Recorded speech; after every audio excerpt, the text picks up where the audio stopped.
नमस्कार। सुधीर पांडे पूर्वांचल के YouTube channel पर आपका स्वागत है, अभिवादन है, अभिनंदन है।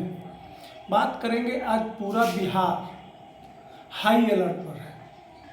क्या पटना, क्या मुजफ्फरपुर, क्या दरभंगा, क्या सीतामढ़ी, मतलब पूरा, और क्या सीमांचल, किशनगंज से लेके अररिया से लेके पूरा सीमांचल सहित पूरे बिहार में हाई अलर्ट। कारण क्या है?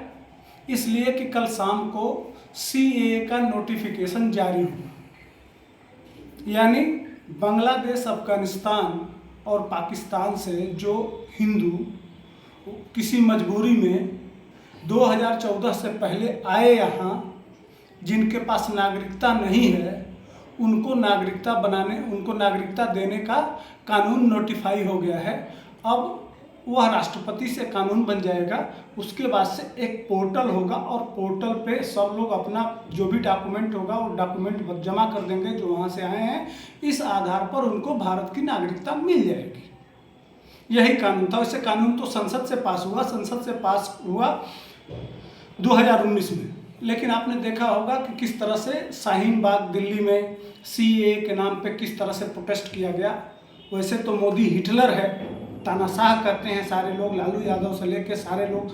लोकतांत्रिक संस्थाएं बेची जा रही हैं। पता नहीं, आज ही तेजस्वी यादव ने कहा है कि लोकतंत्र संविधान की हत्या हो रही है, लोकतंत्र की हत्या हो रही है, और यहाँ 9 महीने 10 महीने लोग सड़क जाम करके और पब्लिक को परेशान करने के लिए। आपने देखा होगा शाहीन बाग, याद होगा, दिल्ली में 9 महीना चला। कोरोना नहीं आया होता तो पता नहीं कितने दिन चला। लास्ट में पुलिस को मजबूरी में हटाना पड़ा, तब जाके वो महिलाएं हटी, इसी कानून के विरोध में। वैसे यह कानून किसी की नागरिकता लेता नहीं है, नागरिकता देता है। लेकिन बिहार के एक राय, अब लालू यादव सीधे फ्रंट पे नहीं आए, इसलिए कि उनको पता है।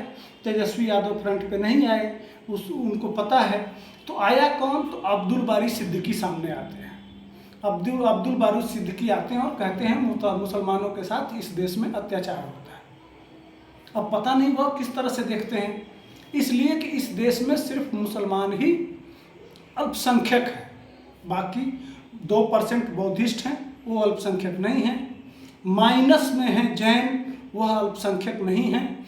बौद्धिस्ट भी 1-1.5% हैं, वह अल्पसंख्यक नहीं हैं। लेकिन 20% मुसलमान यहाँ अल्पसंख्यक हैं।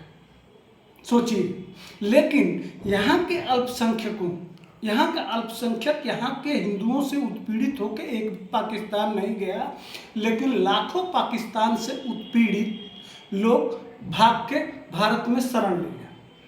अब उन्हीं शरणार्थियों को नागरिकता देने की बात आ गई। क्यों भाग के आते हैं भाई?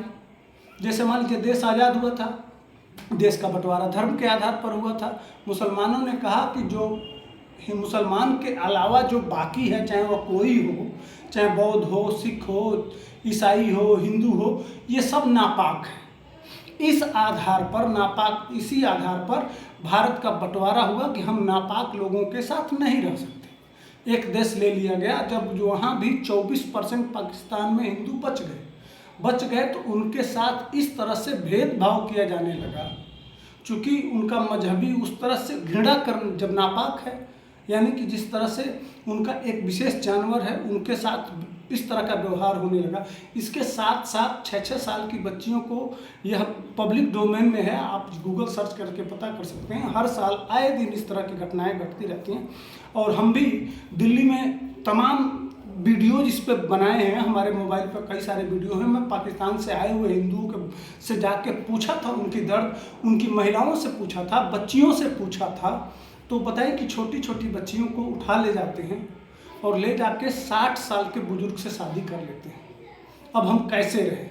इसके लिए भाग के लाखों की संख्या में दिल्ली का कई विभिन्न जगहों पे, राजस्थान में, उसके बाद से बांग्लादेश से कुछ भाग के आए हुए हैं, पश्चिम बंगाल में, आसाम में, कुछ बिहार में, जो बिहार का सीमावर्ती क्षेत्र है वह भी, वहाँ लोग आए हुए हैं। उन्हीं के नागरिकता की बात है। लेकिन अब बताइए, अब यहाँ के जो अब्दुल बारी सिद्दीकी हैं और असदुद्दीन ओवैसी हैं और तमाम जो नेता हैं, या ममता बनर्जी हैं, उनका कहना यह है कि यहाँ मुसलमान को क्यों नहीं दिया जाएगा, वहाँ से आएगा तो। भैया पाकिस्तान में भी मुसलमान उत्पीड़ित होगा जहाँ 98% है। अफगानिस्तान में मुसलमान कहाँ से पीड़ित हो जाएगा जहाँ दूसरा कोई 100% है, 99.9% है। बांग्लादेश में वही हाल है, 96% है। जहाँ इतनी संख्या है वहाँ से मुसलमान आने की क्या ज़रूरत है। तो वहाँ से उत्पीड़ित होके या चूँकि यह जगह था, उस समय महात्मा गांधी ने भी कहा था कि जो लोग आते हैं उनको आने दिया जाए। लेकिन गलती कहाँ हो गई कि देश के बंटवारे के समय ही अंबेडकर और पटेल इन दोनों लोगों ने कहा था कि यहाँ से जितने वहाँ से हिंदू हैं उनको बुला लिया जाए और यहाँ से जो मुसलमान हैं वो चले जाएं वहाँ। लेकिन गांधी जी की कमी थी, उन्होंने नहीं जाने दिया। आज वह जो जिस समय बंटवारा हुआ था उस समय उनकी संख्या 3 से 4% थी। आज आप गिन सकते हैं, देख सकते हैं, समझ सकते हैं 20% से ऊपर की संख्या हो गई है। लेकिन सबसे बड़ी दिक्कत यह है कि जो ये लोग आए हुए हैं इसमें मतुआ समुदाय है, छोटे छोटे वर्ग, जैसे मान लीजिए पश्चिम बंगाल में मतुआ समुदाय है। उसके बाद से मैं कई लोगों से मिला हूँ, सब दलित, पिछड़े, गरीब, वो अपनी इज्जत बचाने के लिए, बच्चों की और अपना धर्म बचाने के लिए, ताकि वो पूजा पाठ कर सकें। कोई मंदिर नहीं है वहाँ, मंदिरों को तोड़ के शौचालय बना दिया जाता है। इस तरह के तमाम वीडियोज हम लोगों के पास है। वो अपनी इज्जत बचाने के लिए और अपना धर्म बचाने के लिए वो किसी तरह से सारी संपत्ति, अपना घर द्वार, खेती बाड़ी सब कुछ छोड़ के और भारत में आके शरण लेना चाहते हैं। और भारत से ये चाहते हैं कि भारत हमको शरण दे और हम यहाँ रोजी रोटी भले भूखों रहेंगे लेकिन अपनी इज्जत बचाते हुए भारत के शरण में आए। लेकिन 70 साल में अब तक उनके पास नागरिकता नहीं थी। उसी नागरिकता को पाने के लिए कानून थे लेकिन बढ़िया कानून नहीं थे। उस आधार पर अब उनको सिटीजन चार्टर्ड अमेंडमेंट, अब इस मामले को लेके पूरे देश में फिर उसी तरह का आंदोलन, उसी तरह की अफवाहें, उसी तरह का झूठा प्रचार कि पहले सीए आएगा, उसके बाद से एनआरसी आएगा, एनआरसी के बाद मुसलमानों को यहाँ से भगा दिया जाएगा, उनके साथ अत्याचार होगा, उनके साथ उत्पीड़न होगा। यह झूठा प्रोपेगेंडा, झूठा प्रचार, टोटल का टोटल फाल्स बात प्रचारित किया जा रहा है। अब यह कहा जा रहा है कि मुसलमानों को 2म दर्जे का नागरिक बनाया जा रहा है। अब तक तो यह इन्हीं के लिए सब कुछ होता था, तो अब वह चीज़ हो नहीं रही है। और यह वहाँ के आए हुए असहाय, मजबूर, दलित, पिछड़े, आदिवासी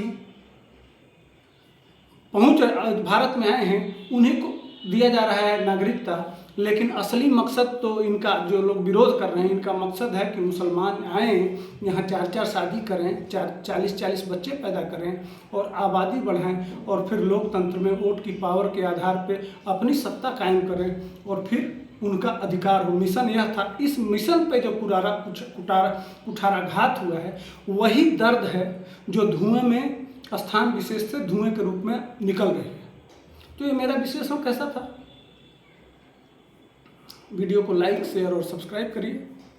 आगे फिर अगले मुद्दे पर जो भी होगा उस पर बोलेंगे। तब तक के लिए जय हिंद, वंदे मातरम।